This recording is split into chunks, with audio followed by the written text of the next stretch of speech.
अमिता डोभाल अपने YouTube channel भाषा सेतु के माध्यम से कक्षा 10वीं के सूरदास के पद आपके लिए लेकर आई हूँ।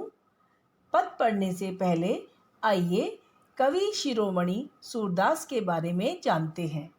सूरदास भक्ति काल की सगुण भक्ति धारा की कृष्ण मार्गी शाखा के प्रतिनिधि कवि थे। सूरदास का जन्म सन 1478 में माना जाता है।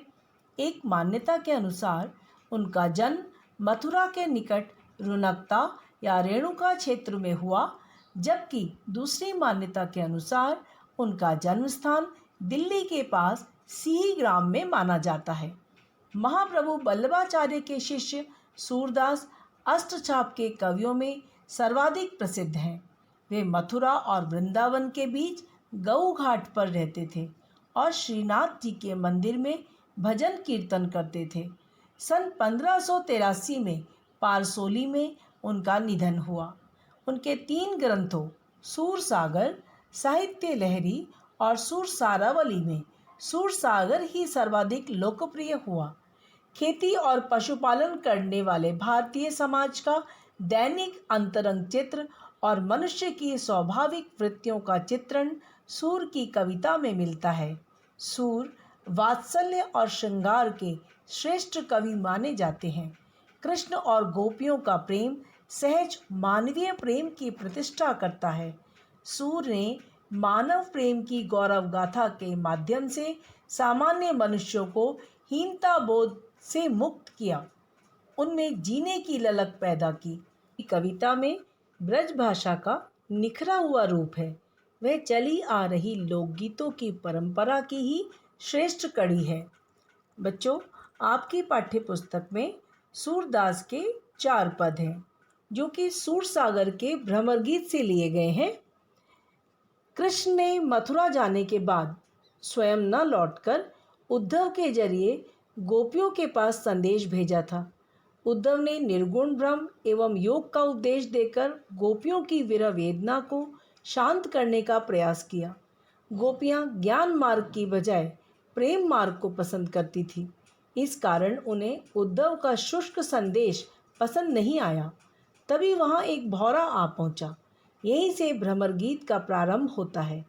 गोपियों ने भ्रमर के बहाने उद्धव पर व्यंग बाण छोड़े। पहले पद में गोपियों की यह शिकायत वाजिब लगती है कि यदि उद्धव कभी स्नेह के धागे में बंधे होते तो वे विरह की वेदना को अनुभूत अवश्य कर पाते। दूसरे पद में गोपियों की यह स्वीकार उक्ति कि उनके मन की अभिलाषाएं मन में ही रह गई, कृष्ण के प्रति उनके प्रेम की गहराई को अभिव्यक्त करती हैं। तीसरे पद में वे उद्धव की योग साधना को कड़वी ककड़ी जैसा बताकर अपने एक निष्ठ प्रेम में दृढ़ विश्वास प्रकट करती हैं। चौथे पद में उद्धव को ताना मारती हैं कि कृष्ण ने अब राजनीति पढ़ ली है। अंत में गोपियों द्वारा उद्धव को राजधर्म, प्रजा का हित याद दिलाया जाना सूरदास की लोकधर्मिता को दर्शाता है। पहला पद, उद्धव तुम हो अति बड़ भागी, अपरस रहत स्नेह तगाते, नाहिन मन अनुरागी। पुरैनी पात रहत जल भीतर, तारस दे न दागी। जो जल माह तेल की गागरी, बूंद न ताको लागी। प्रीति नदी में पाँव न बोरियो, दृष्टि न रूप परागी। सूरदास अबला हम भोरी, गुर चाटी ज्यों पागी। पहला पद पढ़ते हैं। उद्धव तुम हो अति बड़भागी। उद्धव बड़भागी, बड़े भाग्य वाला, भाग्यशाली। गोपियां व्यंग करते हुए कहती हैं, हे उद्धव तुम तो बड़े भाग्यशाली हो। अपरस रहत स्नेह तगाते, अपरस अलिप्त, अछूता, तगा धागा, नाहिन मन अनुरागी, अनुरागी प्रेम। गोपियां कहती हैं कि हे उद्धव तुम तो कृष्ण के प्रेम के धागे में बंधे ही नहीं हो, ना ही तुम्हारे मन में अनुराग है। पुरैनी पात रहत जल भीतर। पुरैनी पात कमल का पत्ता जो जल के भीतर तो रहता है।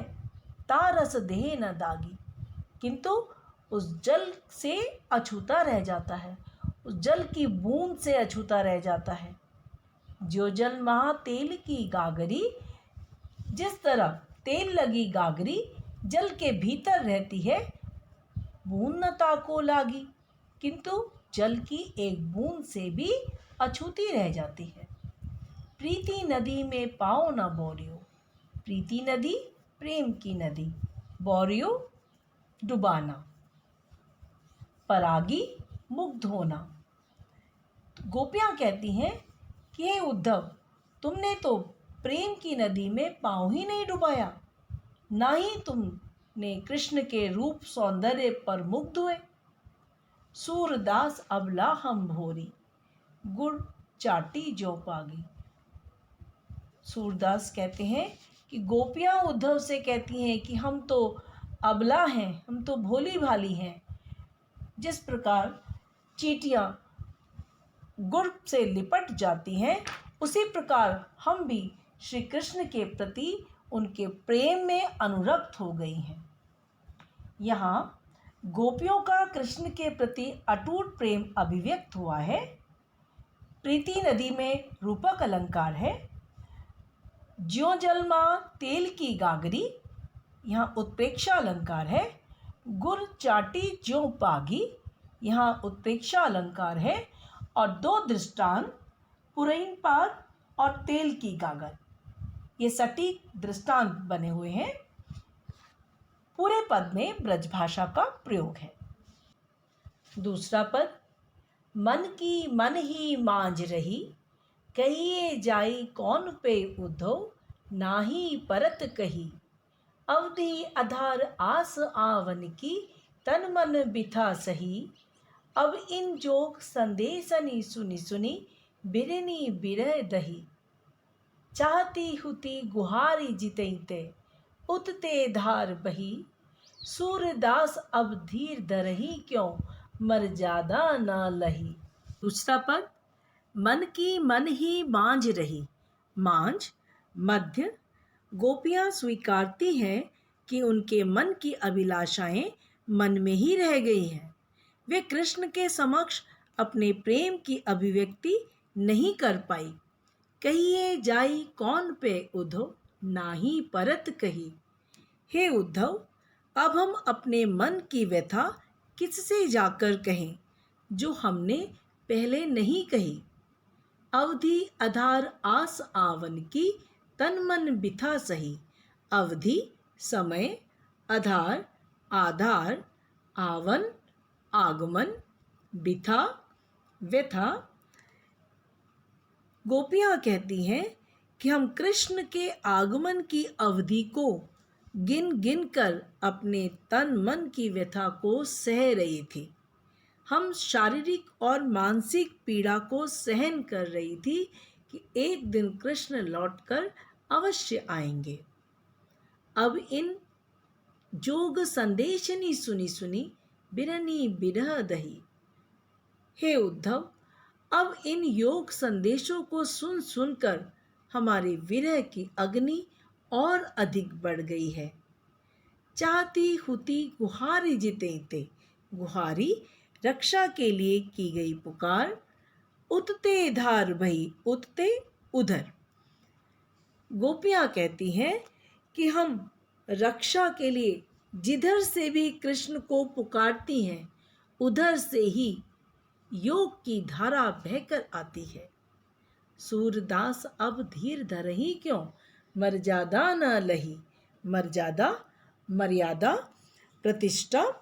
गोपियाँ कहती हैं कि अब हम धैर्य धारण क्यों करें, हमारी कोई प्रतिष्ठा ही शेष नहीं रह गई है। कृष्ण ने लोक मर्यादा का पालन नहीं किया, लौटकर आने का वचन नहीं निभाया। अब हम किस प्रकार धैर्य धारण करें। इस पद में अवधि आधार आस आवन में अनुप्रास अलंकार है। बिरनी बिरह और धीर धरही में अनुप्रास अलंकार है। सुनी सुनी में पुनरुक्ति प्रकाश अलंकार है। पूरे पद में गोपियों की विरह व्यथा को अभिव्यक्त किया गया है। पूरे पद में ब्रज भाषा प्रयुक्त हुई है। अगले 2 पद के साथ फिर मिलते हैं अगली वीडियो में।